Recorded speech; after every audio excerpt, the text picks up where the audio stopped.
We're tackling a hot button topic in the swinger community. Is it a hobby or a lifestyle? The debate. Some people proudly call swinging a hobby, while others are deeply offended by the term. And you know who you are. We're speaking directly to you.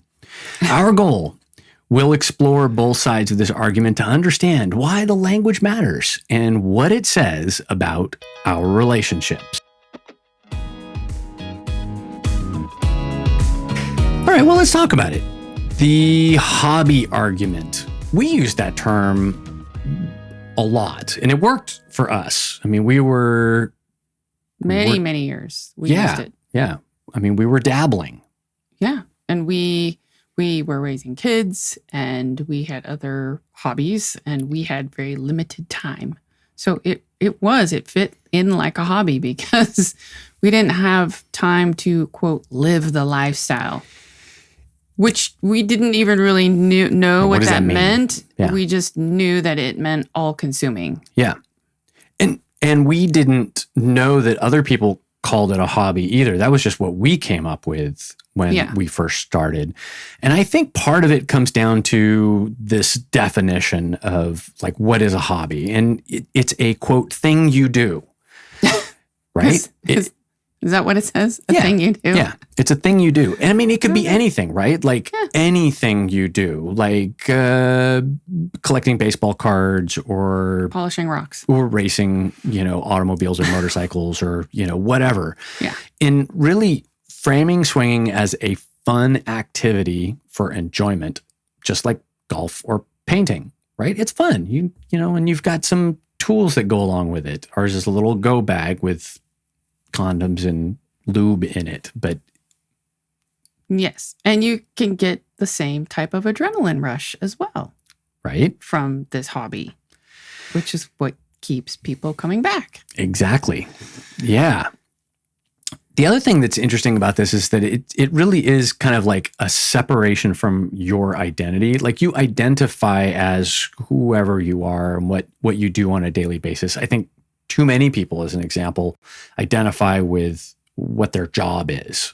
Or like, oh, that's my identity. That's who I am. Oh, I'm an engineer, or I'm an accountant, or whatever. Right. And that really isn't who you are. That isn't your identity. Mm-mm. But to associate a fun activity that you do once a month or once a quarter or once a year when you go to Desire as your, quote, lifestyle, as your identity, I could see that being a very big stretch for a lot of people. We certainly didn't identify that way. Like, it wasn't all consuming. It wasn't a, quote, lifestyle at the time. And I think part of this is that with this separation from your identity, it kind of gives you a little bit of privacy too. That's true. Yeah. A place to retreat from that hobby when things get heated or overwhelming. You and your partner aren't on the same page. You need time to pull back and reassess or have some communication.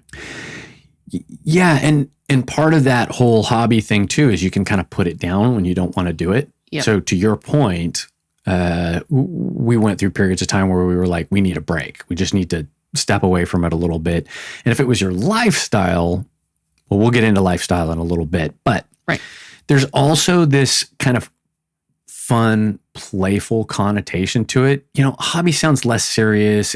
It takes some of the pressure and that, like, emotional weight. You're like, whoa, I'm committing to a lifestyle. And it's like, well, no, it's more like a hobby. We just do it every once in a while with our friends. Yeah. It's kind of fun. It's light. It's fun. Yes, I agree. Definitely. And I think this aspect of the light, fun, you can set it aside when you need to, nature is why a lot of couples really identify with that hobby phrase. That just makes the most sense for them because they don't feel as entrenched in it, ingrained in it. Right.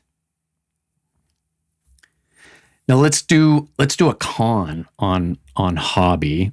Okay. And I think, and this will kind of segue us into the whole lifestyle argument. And I think because there is such a personal nature to it, because people are emotionally invested with like their sexuality and their partner and their marriage is on the line, that I think this concept of a hobby being too light and fluffy, that they're not taking it seriously enough. Yeah, that is a really good point. Yeah. I don't know what else to say. That was a very good point. That was nailed it. Mic drop. Yep. Done. So let's do the converse, right? Let's talk about the whole lifestyle argument and why hobby is offensive, because we've got some more details down in here. Okay. Keep going. You're doing a good job. I'm doing a good job. All right. Yeah. Hand on the reins over to Ed this time. I think the switch to lifestyle, and we can talk about this a little bit personally, was that lifestyle really implies this change in how couples communicate and build trust and how they live. And it's not just a weekend activity. Right. Becomes, well, it starts, let me rephrase that. Your vanilla friends start to kind of fade away into the background. Maybe they don't, but we've heard that they tend to fade away into the background and you gain more lifestyle friends. Right. The other thing that happens is as you start to become more comfortable in the lifestyle, some couples like to come out and tell their family and tell their friends. Right. And in that disclosure, the vanilla friends will fall away because they don't agree and they can't abide by that. And so they're like, see ya, nice knowing ya. But that's okay because they have their lifestyle friends to fall on and support them. Yeah, it's interesting that you mentioned that, because I had someone reach out to us and sent me a text message. May have been in Telegram. Anyway, and he went through a lot of detail about how they don't disclose anymore to their vanilla friends that their lifestyle.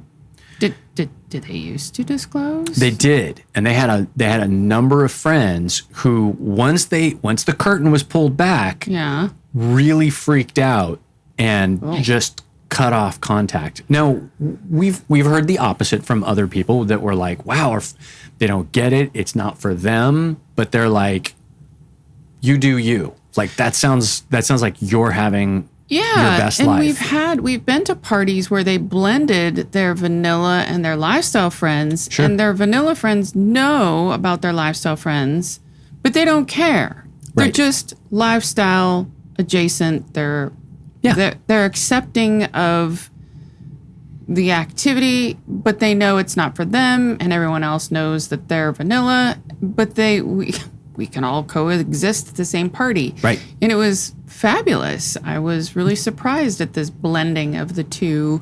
Yeah. Yeah, we didn't go to that party. We went to the other party, which was like all lifestyle people, because then the shenanigans started happening. But yes, that particular group had those two groups very well blended.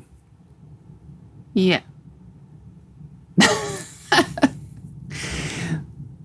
The emotional depth. So part of this whole like opening up and changing your communication and maybe even changing your circle of friends, for many, this lifestyle is a source of community, and this is the big one, social identity.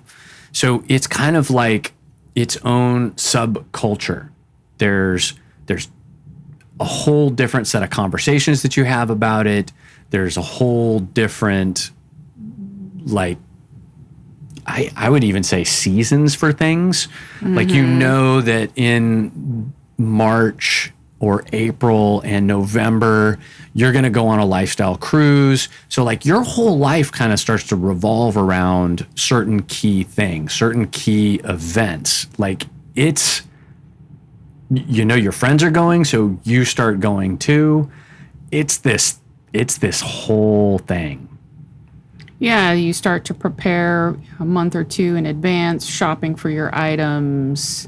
The chat groups start to get really busy. You start sharing a lot of photos and having conversations with people, trying to get to know them. So it becomes, more consuming. Yeah. Yeah. And so you're starting to pick your hobby back up. Yeah. And you do it for, it's usually right around a big event like a Desire or any kind of adult resort or a cruise. It's usually about 2 months ahead of time where things really start to ramp up. Yeah, and some of that's just being prepared to go to an event, but some of it too is that whole anticipation and the chatter amongst friends, and maybe you've got a new social media group that you're involved in. There's a Telegram group where you're starting to chat with the people who are going to be on the cruise. So there's this like culture shift, if you will, where you start hanging out with those people more often. Mm-hmm. And I think this is where the big kind of twist your panties in a knot comes in with lifestyle versus hobby. And it's really kind of minimizing that significance. And I kind of mentioned it before, where it's calling it a hobby feels dismissive. It kind of minimizes this hard work and all the emotional labor that couples invest in order to A, get into the lifestyle, and B, maintain their relationship despite the lifestyle maybe throwing obstacles in their way. Did we talk about the emotional depth part? Jealousy, insecurity? Let's talk about it. So I think when you're viewing it as a hobby, it's not that you're not gonna encounter emotions and insecurities, but when you're in a lifestyle, there seem to be less of those hiccups because you've been to enough events, depending on how active you are. So I would say if you're not that active and you go to one adult event a year and you have conversations with your partner for a month pretty intensely about that, or 2 months, and then the other 10 months of the year you don't, right, your progress, so to speak, and it's all relative to each couple and how they process things, is going to be a little different if you're going to a meet and greet every week, and then every month you're at a party, and then every quarter you're on a cruise or you're at a resort. Right. So after a while, you start to get to feel like, oh yeah, I know how this works. I've been to this event before, or I've been to something similar. This is how it's going to go down. Da, da, da, da, da. So that sense of ease starts to set in.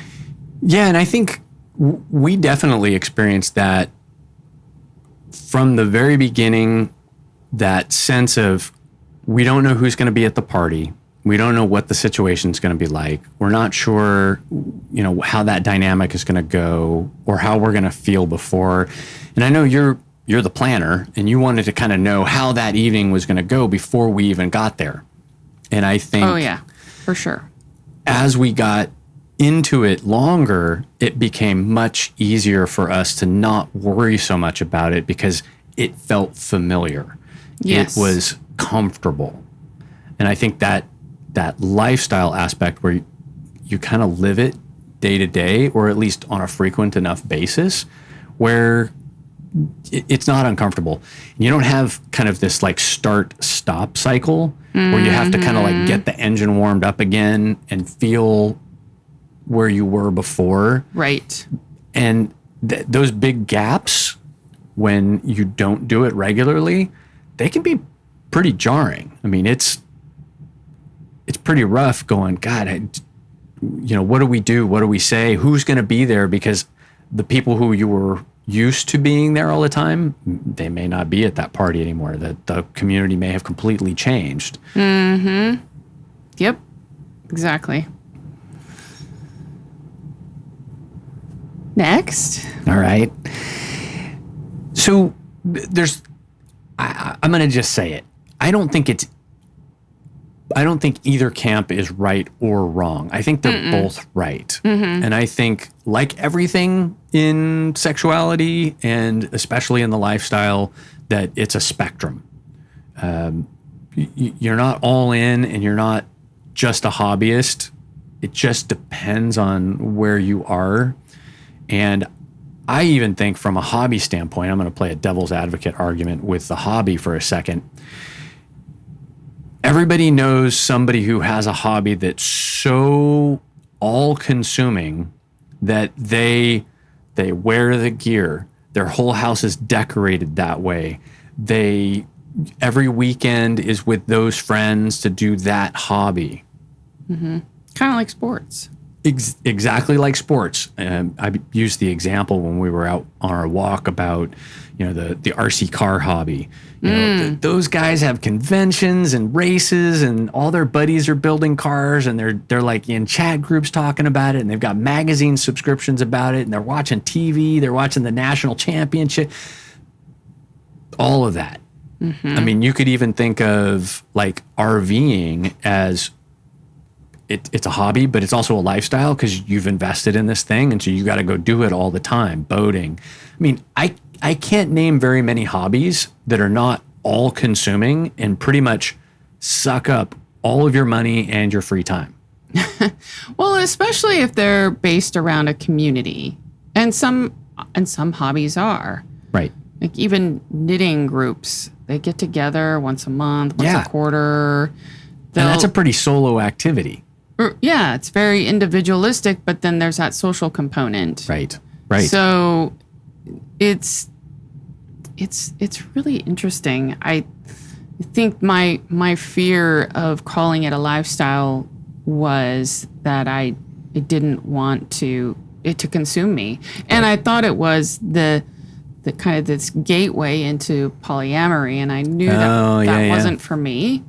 Now from this perspective, not knowing anything about polyamory other than what I've read and the people I've talked to, I don't have any direct experience with it, that would feel 100% more like a lifestyle to me, because you're living it every day. Right. With somebody else. Living in your house, you're living as a triad or a quad or whatever. Sure. So to me, that's more lifestyle, but you can be lifestyle as a swinger.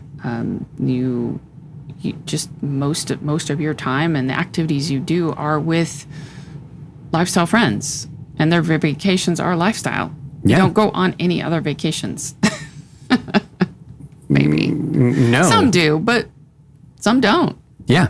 And I think that there's a fair number of people who kind of qualify it as a lifestyle because it's the first group that they think of when they think about what they want to do for fun. Yeah.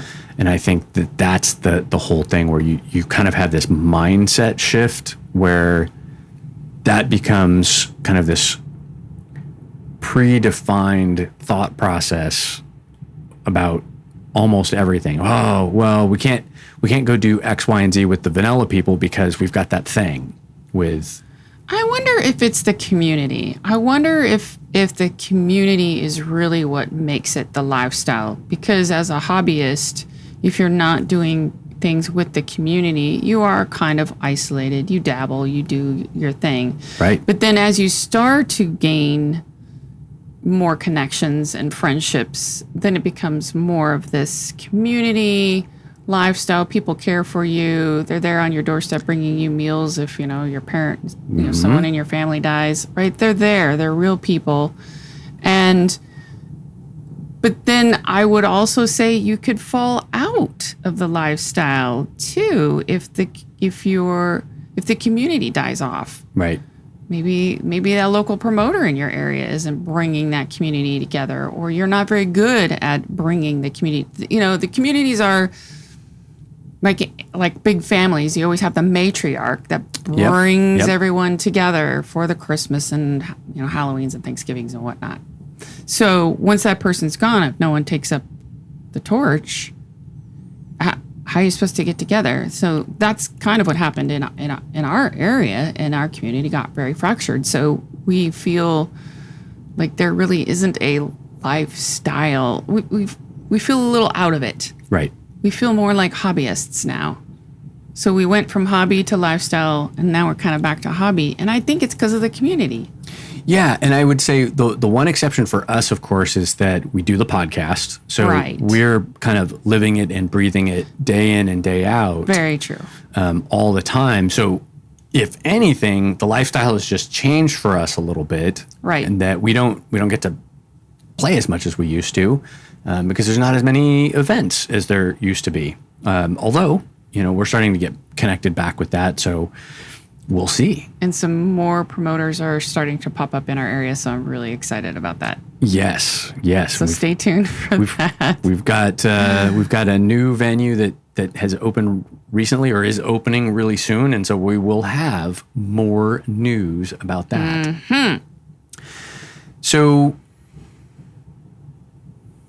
the other thing I think that really hangs people up, and I think this is key for almost every single phrase in the lifestyle, and that is the language of it, the terminology. It trips everybody up.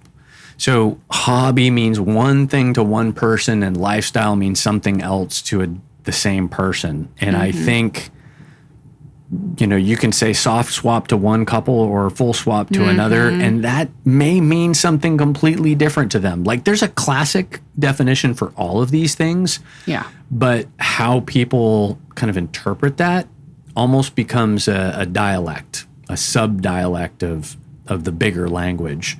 Yeah. And I think that's what most people get hung up on with the word hobby and why it becomes so controversial. I've had people say, oh, well, you just don't take it seriously then. If you're calling it a hobby, you're just not serious about the community or the lifestyle or whatever. Right. I'm like, what does that mean?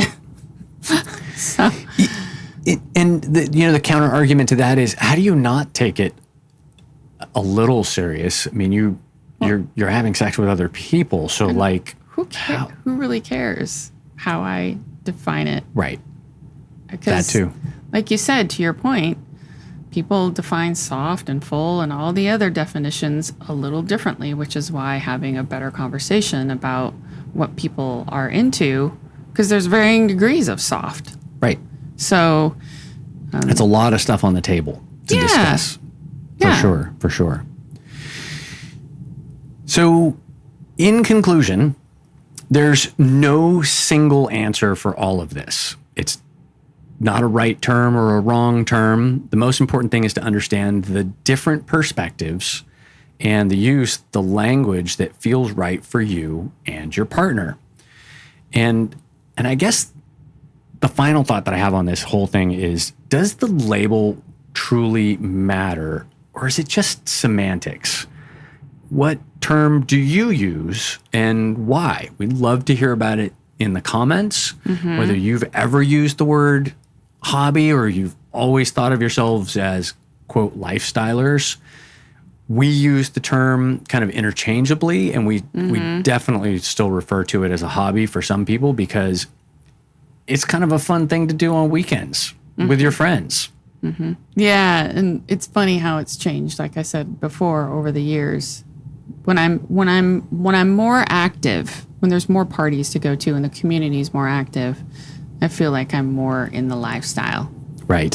So, but that's just me. That's how I personally relate to it. So what did you think? Good topic? Interesting? Fun? People have a good time? Yeah, it was a good topic.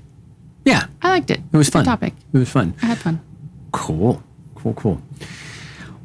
Well, folks, Thank you for joining us and talking about hobby versus lifestyle. If you want to reach out to us, please visit our website at swingeruniversity.com. We have a hotline that you can call, 916-538-0482, and you can leave us messages, comments, whatever, and you can even be on the show if you leave us something that you want us to put in the show. And if you want to be more anonymous, there's a little message button on our website where you can push it and you can leave us a 90-second message, and it's completely anonymous, so no phone number attached to it or anything. And last but not least, thank you for tuning in. Thank you for sharing this time with us, and we'll see you guys next time. Bye, everyone.